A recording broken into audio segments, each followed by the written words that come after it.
Good morning and welcome. My name is Jeff Auberg, and I'm from the class of 2015.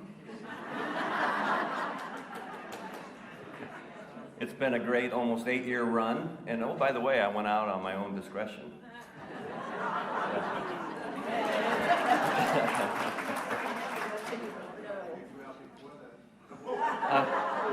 I'm sorry, would you?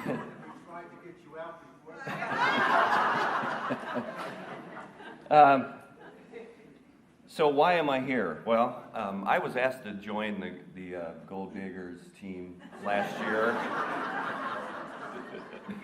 And I didn't make many of these. As you know, we have quarterly meetings. I only made one. And in State Farm fashion, I was told I was going to coordinate the first one in 2023. So here I am. I want to start by just introducing a couple sponsors that we've had for the last several years that are great partners with the Gold Timers team, and that's Busey Bank and Direct Travel. And if you had a chance, they have tables set out. Maybe you talked to them already and maybe picked up some of their brochures. If you didn't and you want to, there'll be time afterwards. Regarding Busey, I want to talk a moment before I introduce a representative from Busey Bank. They were featured, for those of you that read Forbes magazine, they were just recently featured as a top 52 bank in the country for 2022. In addition, they were the top ranked bank in Illinois, and there were only 3 banks in Illinois mentioned. So, based on some of the current events.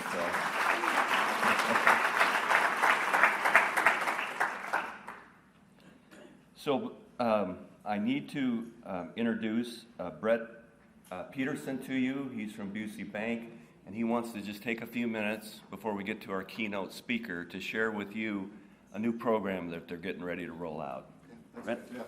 Yeah. Well, so again, every time I get up here, it's been an interesting couple of weeks in finance and the economy and everything. And I'm going to say it again. It's been an interesting couple of weeks in the economy and finance. So, Jeff, thanks for those comments. I appreciate that. Thank you to the group. Thank you to the Chateau, Direct Travel. Thank you. And again, I always like to do this when I'm up here is thank the committee members and for what they do for putting on this event, because this does take some organization and some time, so if we can give them a round of applause.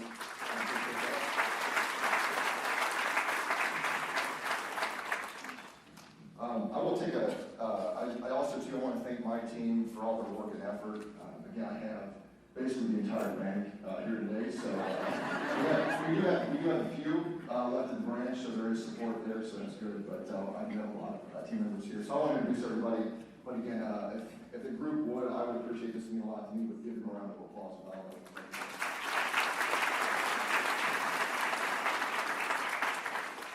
So really just 2 key updates. Well, a couple here, I guess, a little bit more than that. So we are recording this event, and this will be available after, and that will be on the goldtimers.org, their website, directly. So if anybody couldn't make it today, if you want to share that with someone, please do. Again, I know everybody's excited to hear Bill speak today. So I think this will be this is a very well-attended event, and then also, I think there'll be a lot of interest just even outside this room. So please feel free to share that. One of the things we started to roll out over the last couple of years are what we're calling Old Timers workshops. And so these are smaller groups that we talk about mostly financial topics, but we're also rolling out things like cybersecurity, how to protect yourself in this world, those kind of things. And we had limited those to roughly 30 people in branch. But now what we decided to do, and we'll test this out a little bit, see how this works, but we're going to open that up to the broader group, and we're going to host that as a webinar. Okay? And so that event registration, the first one is going to be on April 6th at 10 a.m. This is going to be a live webinar. We are not going to record this. So for those of you who are interested, please join that. We're going to have Aaron Sutton, so one of our senior analysts on our investment team, talk directly about the economy. Also some updates around the banking industry in particular, what's going on there. out recently as well.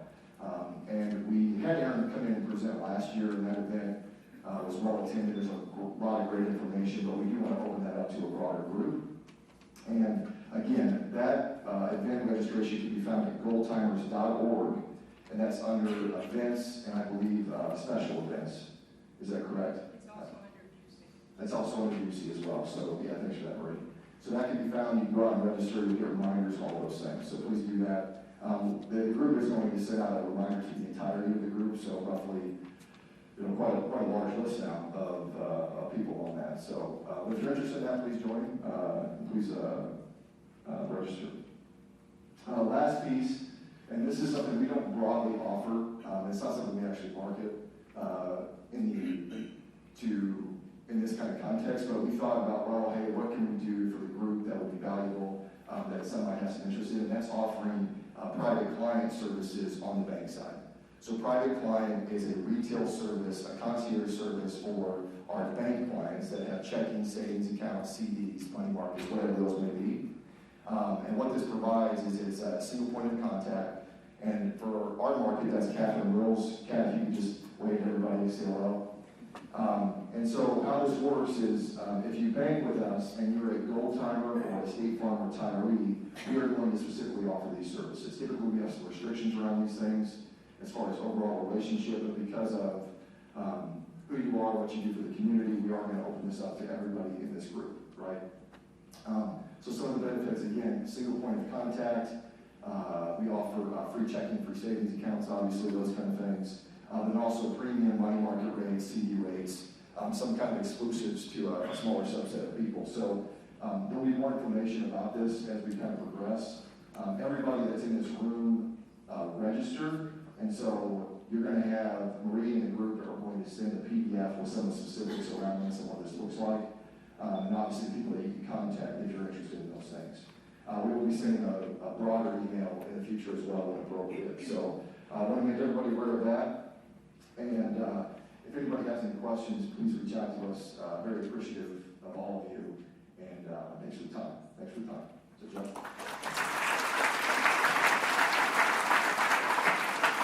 Thank you, Brad. Just a couple of real quick things before I get on to introducing our keynote speaker. Direct Travel has a survey. It's actually in their brochure if you picked it up, or if you didn't and you want it. Kathy's going to be at the back door. She's got her hand raised with them. If you complete that form, you'll be automatically enrolled in a drawing that they're going to have. So, also I wanted to thank State Farm. They put together those little swag bags that some of you got here early enough to get your hands on. So.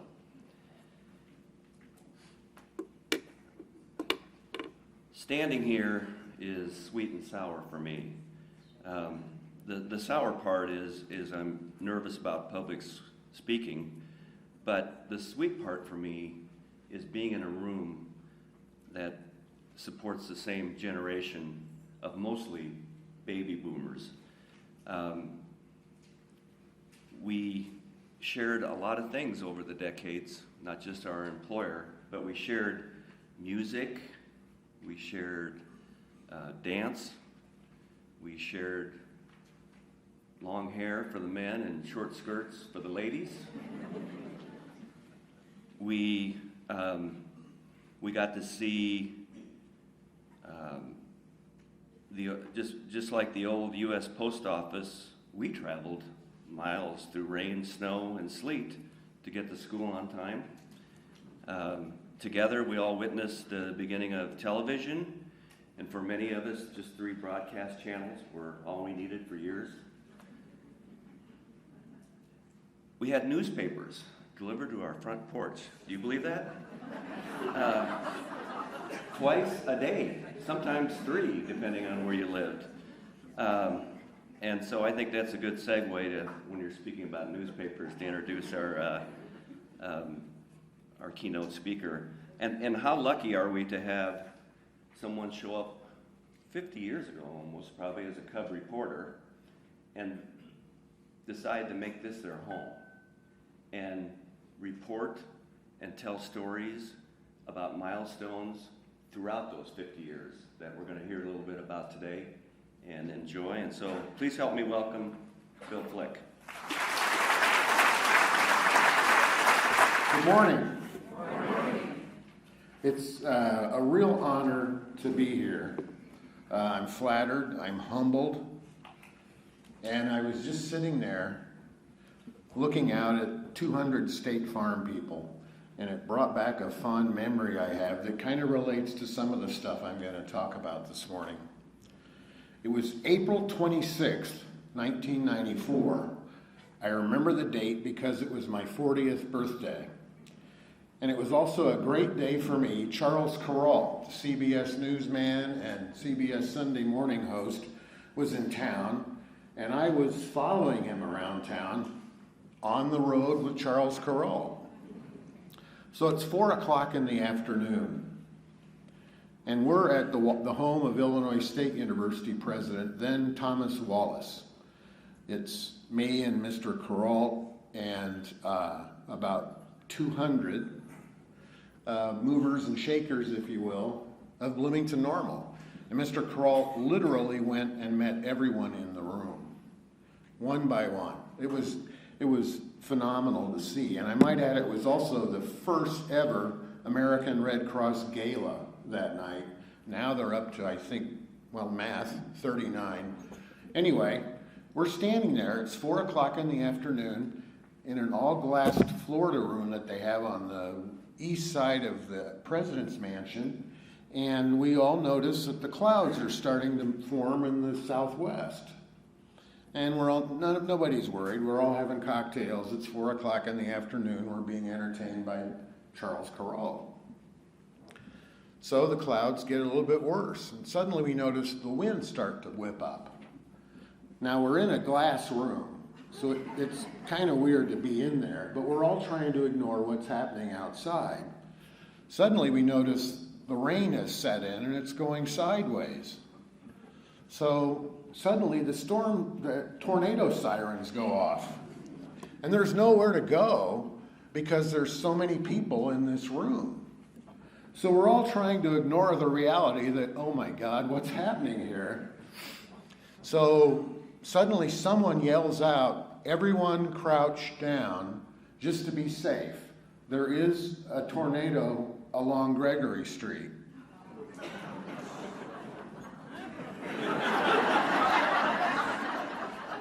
So we all get down. I wish somebody had been there to take a picture. It would have been hilarious. Again, these are all the movers of Bloomington, and we're all just crouched down. The best part, however, occurred about 3 seconds later. We're crouched, we can hear the storm. It's a nasty little thing outside. And Mr. Kuralt looks down and says, well, I'm sure glad we have 200 State Farm people here.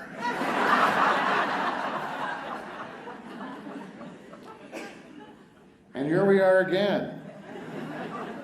Journalism can be that way. It's a lot of coverage of boring meetings and some high school basketball games that aren't very good, and driving in weather. But it also can be a highlight of a life, and the reason I stuck around in it for so many years, just in preparation, a couple evenings ago when I was figuring out what I was going to exactly talk about here, I made up a list. I once got too much sun at the Palomar Pool in Pontiac with Jamie Lee Curtis.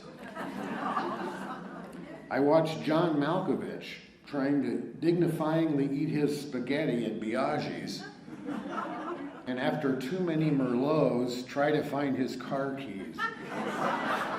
John Malkovich, he's not an actor. I felt like when we were there, he was acting like John Malkovich does in the movies. I had TV's Bob Costas hand me his Mickey Mantle baseball card. I sat in the back seat of Jack Snyder's Suburban with Arnold Palmer as Jack gave Arnie a tour of the town, and I got to follow along and take notes. At a political event back in, I think it was 94, I'm at Dave Doris's house. Dave's a well-known Leroy attorney. Got a little bit of cash in his pocket. He's having a political fundraiser. So I'm sitting on the porch, just doing nothing. And suddenly up walks John Mellencamp to sing songs to us this evening during the political fundraiser. I stood on the 18th green at Crestwick. I'd been given a call. The great thing about being Bill Flick is people will call me and tell me, Flick, you need to be at the Chateau at 10 o'clock. There's somebody there you want to meet. I'm on the 18th green and Alice Cooper jumps up and down. He just carded a 71. He's elated. He comes up and hugs me. I'm like, I don't even know you. Really nice gentleman. But he was elated that he'd scored a 71 at Crestwick. And he literally said, I'm coming back to Bloomington, not so much for a concert, but because I like this golf course. And sure enough, 3 years later, Alice Cooper was back in town. That's what makes writing and journalism fun. Journalism and insurance is also a lot the same. You know, we live life, and we want it all to be routine. We want to have vacations where we have a good time. But really, we live for the routine. We like tomorrow to be the same as it was yesterday, etc., etc. But what is life? Life is the unexpected. The minute you get settled down, boom, something unexpected happens. Funniest humongous mistake in Bill Flick's career.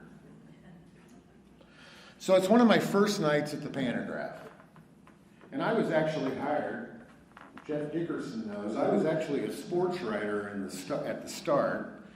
And I was actually hired as a part-time sports writer, part-time makeup person. The makeup person is the person who slaps all the news up on the page that you see the next morning. They trained me for 3 months, and then one night Jim Barnhart, the sports editor back then, said, okay, Flick, it's your job. You're number one tonight. So this is back in the day when, the Pantograph was a little bit bigger. It was 16 pages of sports on Saturday and Sunday mornings. 73 high schools played basketball in the Pantograph area. And they all called at 10 o'clock. And by 12:30, we had to have it in the paper and off on the press so you guys could read it when you wake up in the morning. Well, here's the worst part of it for me. It's a snowy night. So our reporters are out on the road trying to navigate the snow, trying to cover the basketball games, and trying to make it back and write a decent story. Further, this is slightly before we started working totally on computers, so we typed our stories on a Selectric typewriter. Do you guys remember Selectric typewriter? And it was like one square, you type with your little pinky, that would delete the previous letter, 2 squares delete the previous word, 3 squares delete the previous line. So if you weren't a good typist, you couldn't tell what was on your page. It was fed into the computer, and then you read it on the video display terminal, the old VDTs of the old days. Well, we sent to Danvers, Illinois, a guy named Rory Hodgson. Anyone ever know Rory? Okay, Rory was a great guy, funny, insightful, smart, the worst typist you ever meet in your life. So, it's also before cell phones. So, it's 15 till 12, deadline's at 12:30, the press runs at 12:31. No Rory. Big game. Danville was rated number 2 in Illinois in basketball. Bloomington had an up-and-coming team. We had turned on WJBC that night. They covered the game, and Bloomington upset Danville by 1 point on a last-second shot. So that's the lead story in the paper. Suddenly we knew, oh my God, Rory, please come back. 15 till 12, 10 till 12, 5 till 12, midnight, 10 after.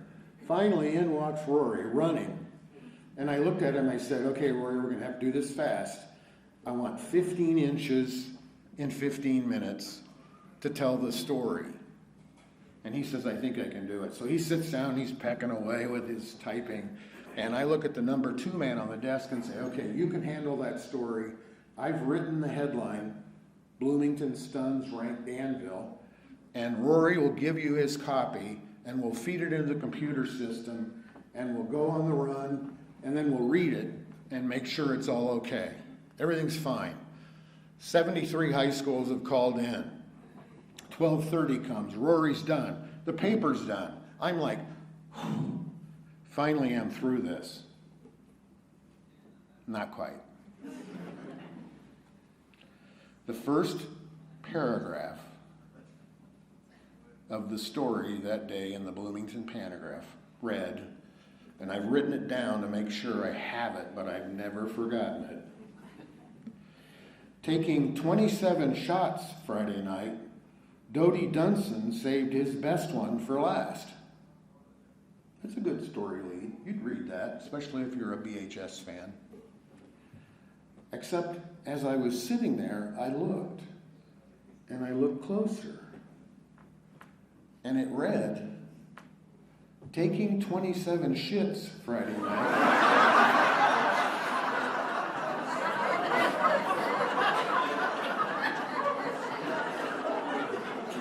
Dodie Dunson saved his best one for last. So all the managers are gone home. We're nearing 1 o'clock in the morning, and I'm like, okay, I actually have to call the press room to get them to stop the press. So this is like, I don't know anybody at the Panagraph at this point who worked that shift. So I call the press room. It's down below, it was in the basement of the Panagraph building. There was always this voluminous noise as the press cranked up. I could hear it. The building was shaking, 301 West Washington. I got a guy named Bob Stewart answers the phone, press. I said, Mr. Stewart, this is Bill Flick. I work upstairs in sports, and you've got to stop the press. Bob had kind of a sly sense of humor, and they didn't stop the press very often. He said, I hope there's a real reason for this. And I said, sir, there is. You have to stop the press. And he said, we'll probably stop the press the night Jesus Christ comes back to earth, but other than that. So I quickly said to him, well, if Jesus Christ is a subscriber of the Bloomington and Normal Panagraph, he probably will come back tonight.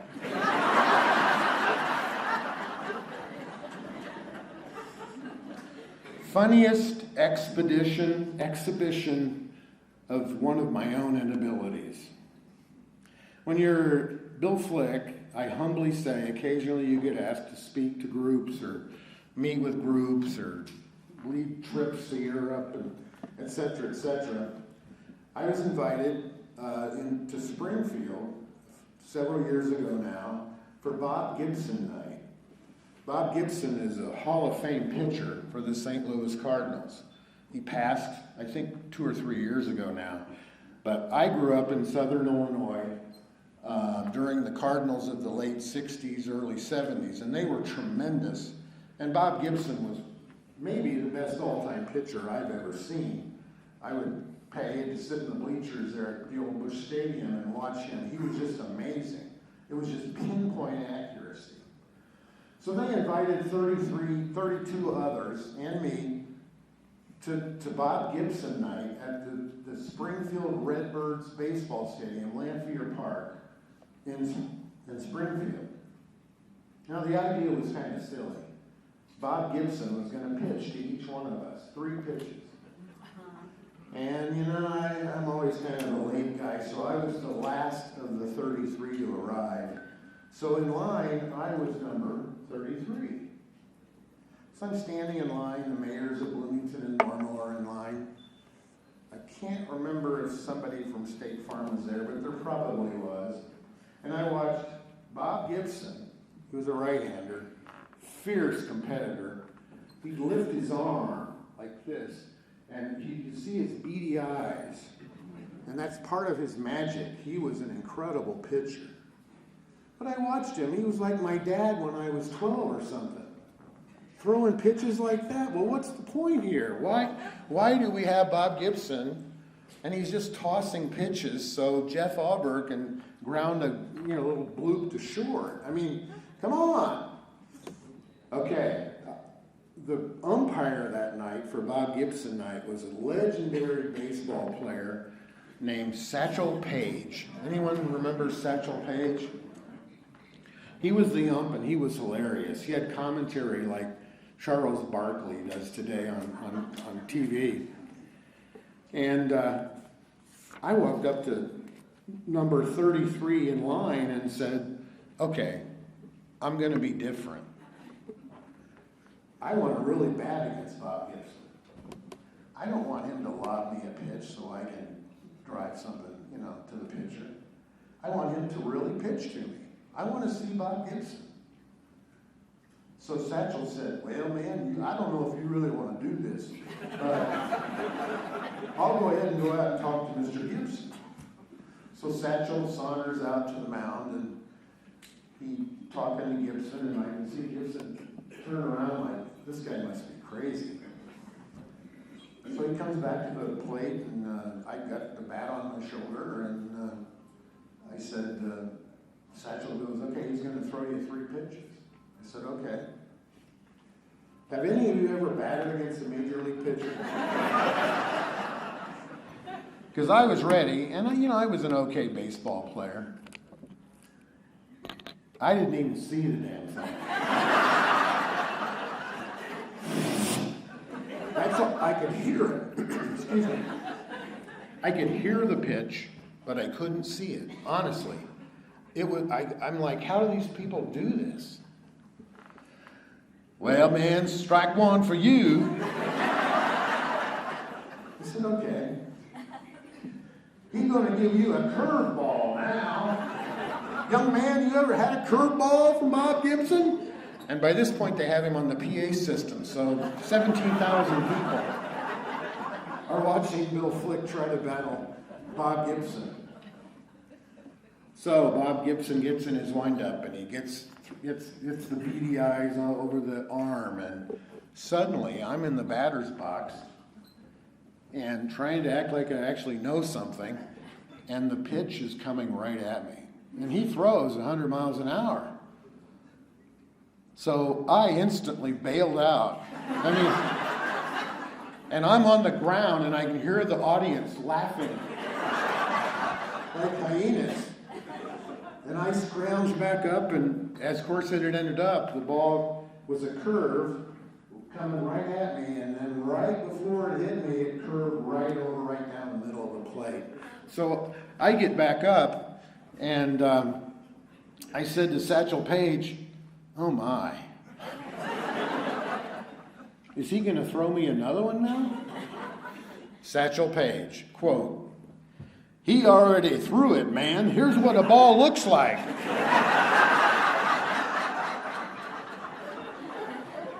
Life's unexpected. That's 2 stories that were unexpected. That's what makes life fun, and also you worry about it because it's so unexpected. Oddest way to learn your corrosive elements. My second tornado story. We've had several here. They seem to be a little bit worse than they are these days, knocking on wood. One day when I was a young news reporter by now, a tornado went right down Grove Street, directly down Grove. And the police were calling in on the scanners. There were trees everywhere.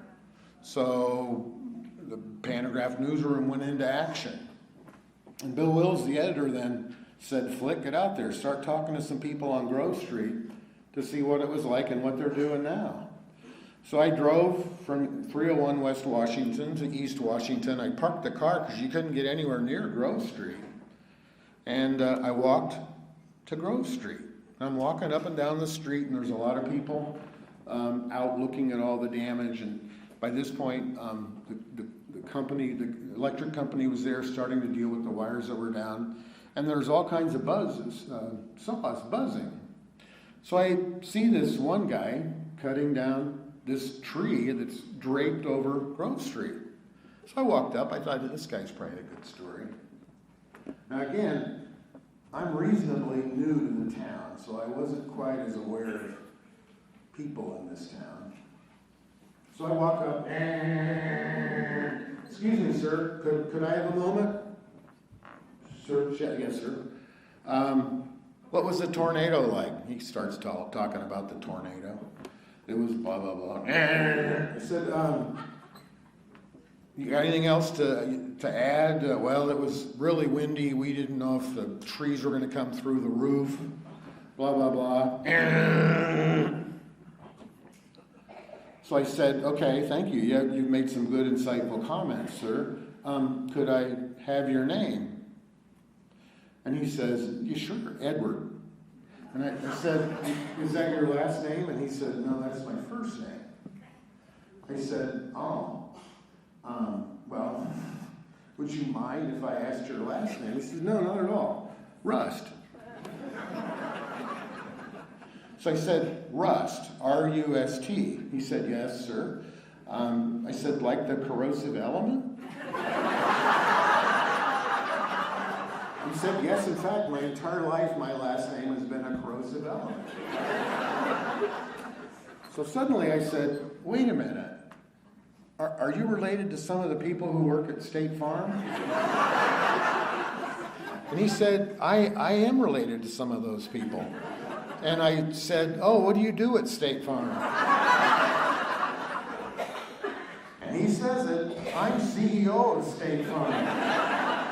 Jeff Auburn tells me maybe it was his daughter's house on Grove Street that Dad had come and helped his daughter cut down the bark from the storm.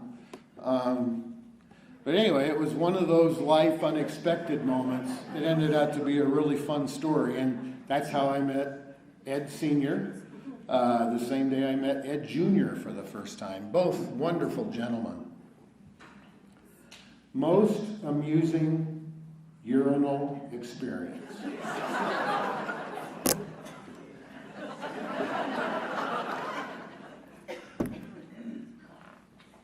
There was a Social Security seminar at Cranard Center in Champaign. Now this is before I even was terribly interested in Social Security. Now I'm very interested in Social Security. But the editor said, why don't you go to Champaign and cover? They've got a hell of a good agenda of speakers. So I said, okay, I'll do that. And it would be the whole day. It sounds kind of fun. So I went to Champaign. I have quite a few friends in Champaign. So I arranged lunch at one of the campus town bars. And then I planned to be at 1 o'clock at Cranard for a main keynote speaker, speaking about the future of Social Security in America. So gentlemen, here we go. I had lunch, I had too many iced teas, and I'm in the urinal. Now guys, you know how the urinal is. You're staring, we're all really pretty progressive people, but at the urinal we stare at a wall for like 10, 15, 20 seconds. That's what it's about. When you're in the urinal and you're a guy, I realize this is all insightful for you women. You never know who comes in because you're facing the wall, not the door. I'm the only one in the restroom at Cranard. In this restroom because the program has already started. So suddenly I hear the door swing shut. And I realize, oh, someone else is coming in here. Now, if you're a guy, you don't walk up to the next stall. You usually take 3 or 4 down. So here I am doing my duty to Mom Nature, and a gentleman 4 urinals down shuffles up. He has his manhood there, and I look, and it's Ted Kennedy. Ted Kennedy, for me, is one of the biggest Americans in my lifetime. Senator from Massachusetts. I lived in Boston for a while when I was a young kid. The Kennedy family in Massachusetts was like Abe Lincoln of Illinois. They were revered. There's JFK, who died in Dallas, and here's Ted Kennedy. So what do you say to Ted Kennedy as he's peeing? I looked and I realized he must have had quite a few iced teas too, because he's there for a while, and I finally looked down and I said, Mr. Senator Kennedy, I can't tell you a personal thing. I'm a reporter here from Bloomington, Illinois, but I just wanted to say what an honor it is. Excuse me. What an honor it is to meet you. And he says, well, young man, I need to get to the speaking. I said, yeah, I know, you're the keynote speaker at 1 o'clock. And he says, yes, I am. He looks at me and says, well, I hope you don't want to shake my hand right now. Life's unexpected. The last story I'll tell, and then I'll open it to Q&A if any of you have questions about anything. I title this one, Most Amazing Journalistic Experience Ever. For me. I was only 29 years old. The day Ronald Reagan was elected president, I started writing the White House once a week to tell Mr. Reagan, you know, you're from Central Illinois, you went to Eureka College, you had your first date with Margaret Cleaver at the Castle Theater in downtown Bloomington. You deserve a story, sir, on your life in Central Illinois. And I never heard. But I kept writing once a week, religiously, for more than a year. Well, it ends up, he was about to have his 50th anniversary at Eureka College. Boom, there's something to talk about. So I wrote him another letter. Dear Mr. Reagan, I see in 1983 you're going to have a 50th anniversary at Eureka. I'm sure you're coming back. I know a lot of your friends. I've interviewed your friends about you. They've told me stories about you. I would love to come out to at least have a lunch with you in Washington. I'd buy lunch if that had closed the deal. And I forgot about it. 6 months later, the phone in my office rang, and it's the White House.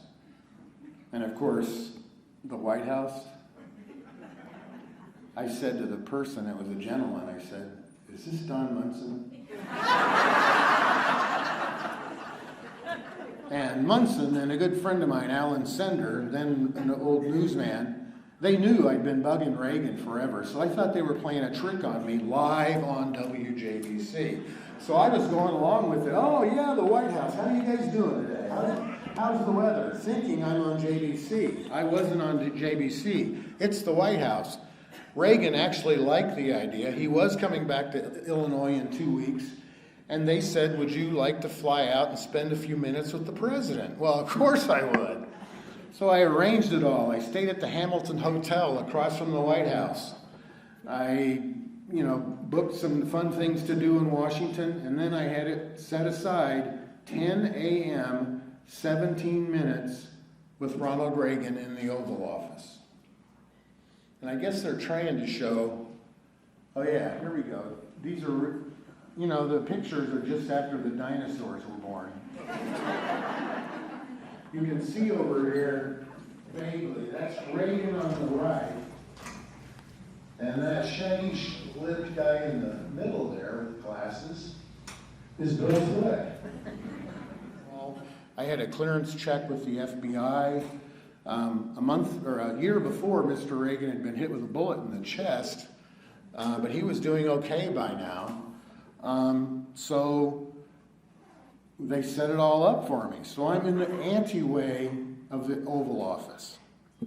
And in walks Tip O'Neill, who at that time was Speaker of the House. And there was Pete Domenici from Arizona, a well-known Republican senator. And I'm like, oh my God, this is me sitting with these people. Suddenly they said, Mr. Flick. So they walked me down a hallway, and I knew I was going to stop in the press room first. So I'm going down a hall, and I'm looking at all the wonderful pictures. George Washington, John Adams, John Quincy Adams. I get to about just past Warren Harding, and I'm like, wait a minute. I bet this is the hallway to the Oval Office. Suddenly, Gerald Ford, Jimmy Carter, Richard Nixon. The door swings open, and there's a gentleman opening the door, and I look in, and it's the Oval Office. but there's no one in it. So I take a step in. I'm a little bit cocky by now. I take a step in, know the room's empty. No, it's not empty. Reagan's right here. They had him stationed right by the doorway. So suddenly Ron Reagan, Dutch, as his friends in Eureka called him, sticks his hand out, and we start chatting. And then we sit down, and Reagan says, "I hope you don't mind, we'd like to tape this for political purposes." And I said, "I don't care." They used the footage for the 1984 presidential campaign.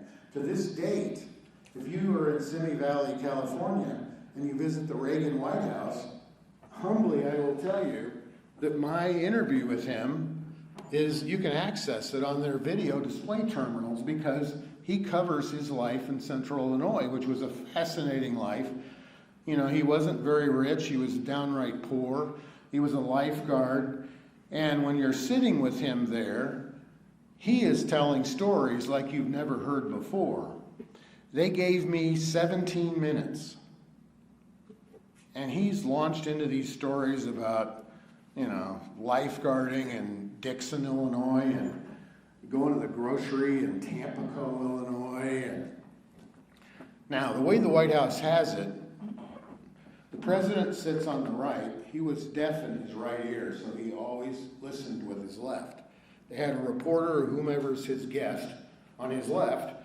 And then if you've seen the photos, there are two couches that front it, and these are the ones where his aides will sit, his press secretary will sit, and they will take notes. They do not tell the President of the United States to shut up. Instead, they look at the guy in this chair and go,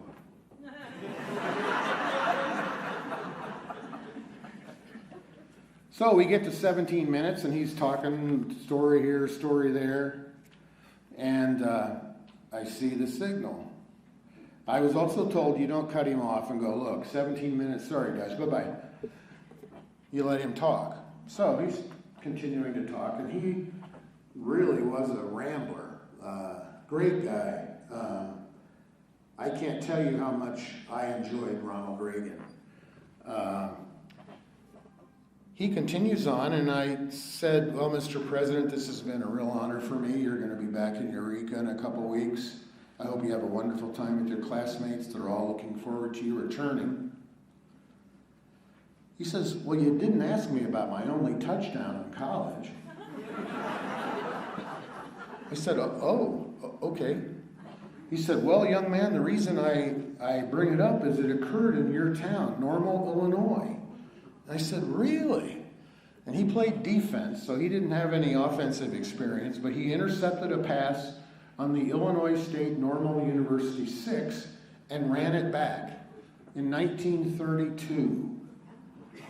So he's going on and on about this. Again, he had been shot a year before. He's like showing me what it was like for him to catch. It was like he was reliving his touchdown. That story took about 5, 7, 8 minutes. Now the people on the couch are doing a little bit more vigorously. Cut the guy off, pal. I said, Mr. Reagan, it's been a real honor to meet you. Well, you didn't ask me about some of my experiences at General Electric Theater. I said, no, I didn't. Well, one afternoon, he met a guy from Illinois Westland while he was out on the road doing GE theaters. So that went on. Well, Mr. President, it's been an honor of mine. I'm really happy to see you. I know you've got a busy day. You're President of the United States. I'd better get out of here. Well, you didn't talk about Mr. Young. Mr. Young was Fred Young, sports editor of the Pantograph, Fred Young Fieldhouse at Illinois Wesleyan. I said, well, no, I didn't. Well, Mr. Young is one of my inspirations. So he tells the story about Mr. Young. 17 minutes is now nearing an hour. And I'm really starting to feel bad, so I stood up. This time I just stood up and said, I need to run out of here, Mr. President. You've got a busy day. He said, well, this has been a real walk down memory lane. And he was cordial, and we met at the door, and he shook my hand again, and we get out, and we start walking to the press room. And we get to the press room, and Karna Small, the woman in that leopard skin who you can't make out because the picture didn't come through very well, says, oh, that was wonderful, wasn't it? And I said, oh, it was incredible. But what? That was so Ronald Reagan. And I said, oh, you mean because he talked so much? And she said, no, this is how he does it every day. I said, does what every day? And she said, did you see Tip O'Neill out in the anteway there? I said, in fact, I did. I was impressed. I almost walked over and asked for his autograph. Well, Mr. President was supposed to meet Tip O'Neill minute 18. But because he wasted all his time with you, Tip O'Neill's back in his office in Congress. Reagan, it seems, when he didn't want to go to a meeting,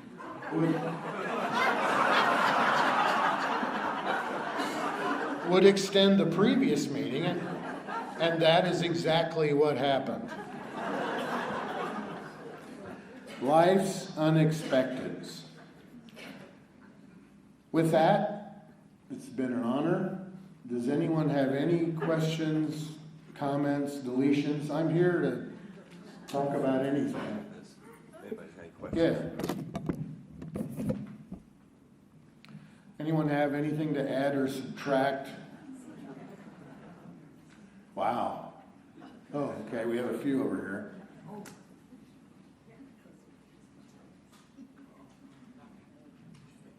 Test. Always want to do that. Check 1, 2. 3. 4. Did you have some interesting visits with any other presidential candidates?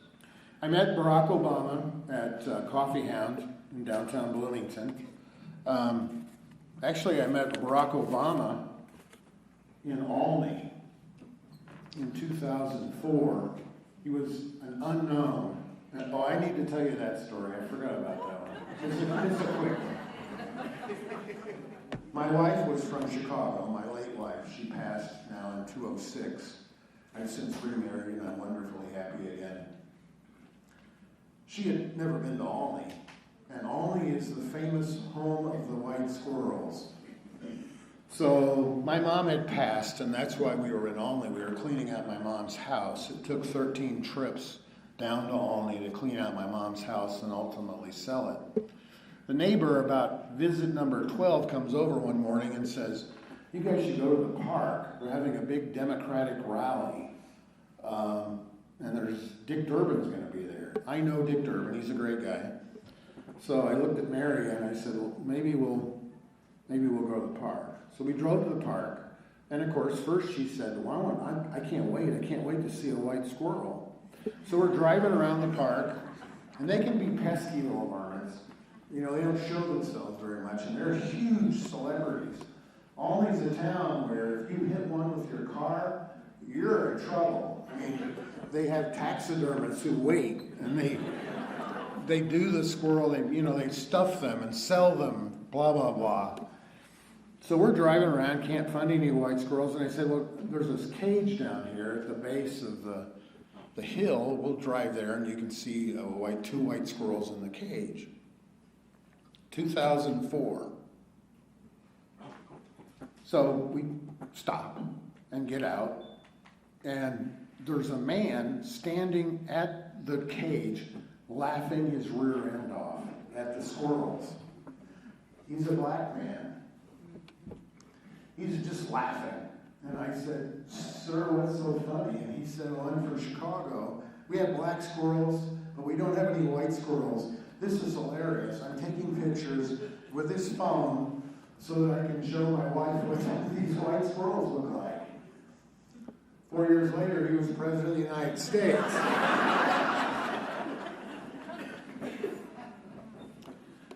Are there any other questions?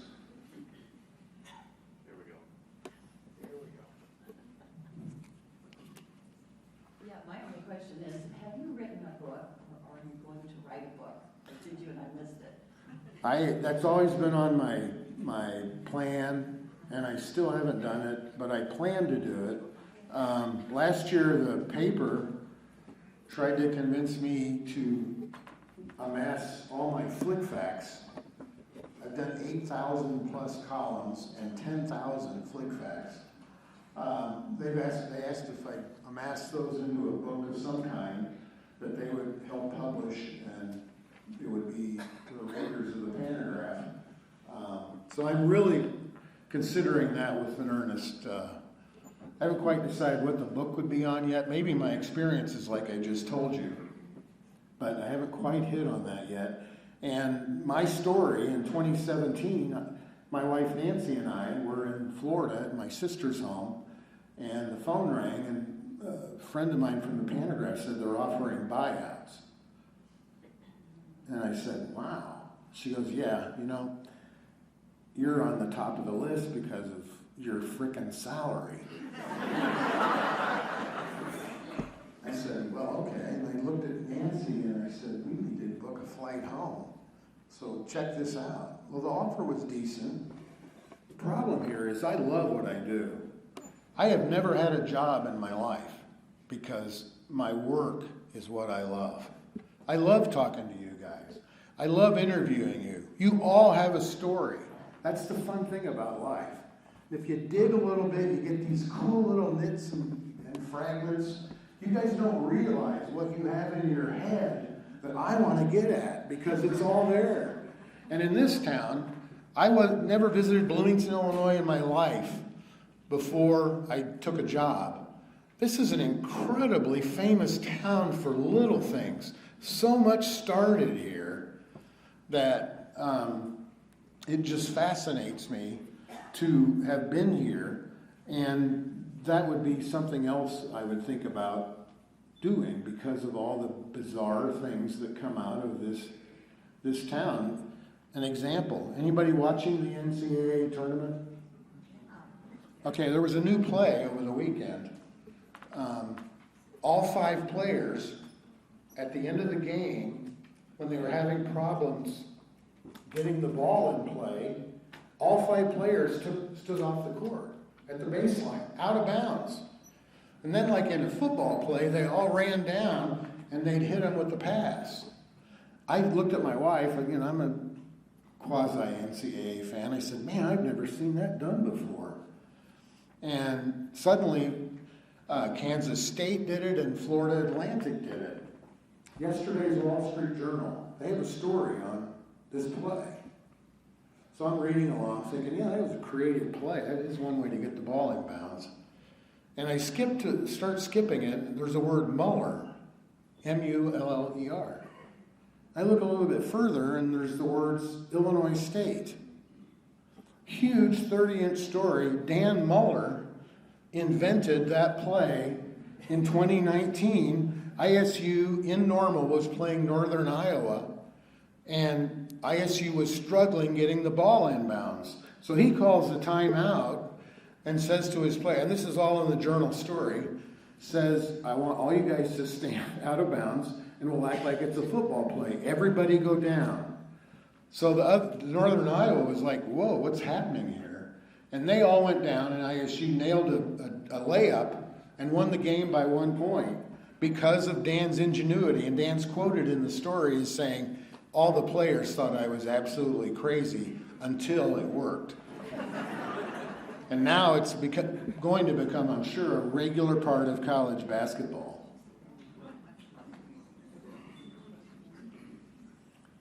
Anyone else have anything to add or subtract or delete? Well, I will just say, this has been a wonderful time for me to meet you guys, 200 State Farm people. We didn't have to crouch down. I read on the forecast lights last night, we may have had hail at 2 a.m. and I thought, okay, the hail will hit at 10 a.m., then we'll all crouch down and we'll relay. Anyway, it didn't happen. Thank you very, very much.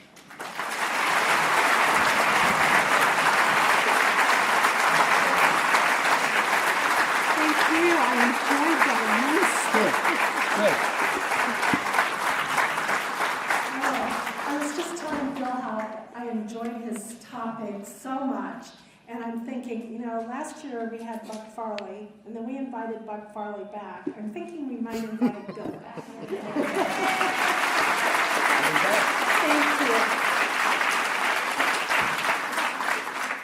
I do have a couple of reminders for you. Our next meeting is May 18th. It'll be here at 10 o'clock. And Buck Farley is speaking. It's our State Farm History, Moments That Defined Us, Part 2, 1950 to the present. Also, I wanted to remind you that the Busey workshop is on the goldtimers.org website if you're interested in that. And then I have passed the direct travel surveys off to Greg Watson if you didn't get one earlier. And finally, whatever swag we had from State Farm is out. If there's anything that's left, please help yourselves. Thank you. Pardon me? Okay. Just mugs. Thank you so much for joining us, and I'll see you next quarter.